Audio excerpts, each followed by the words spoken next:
everyone, welcome to Pials Creations, and today we will make this awesome diamond shaped 3D box kite. This is a very unique and very stylish design, and probably I am the first one who make this kite. You can make it so easily. I hope you will watch till the end. So let's start the video.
So guys, our kite is done, and we just need to tie a kite knot to fly this, and the kite knot is very simple.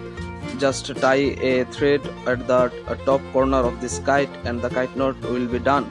You can see we tie a thread at the top corner of this kite and our kite knot is done.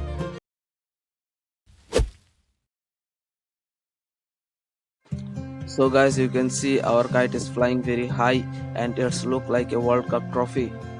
And it's looking so gorgeous in the sky. You just need a good wind to fly this kite. You can make it so easily, and you can enjoy your lockdown leisure time by flying kites. And if you need more kite making videos, then visit my channel and subscribe my channel for more videos. And if you have any questions, then message me on Facebook. My Facebook ID link will be given in the description below. So no more today. See you again in the next video. Till then, stay home, be safe. Goodbye.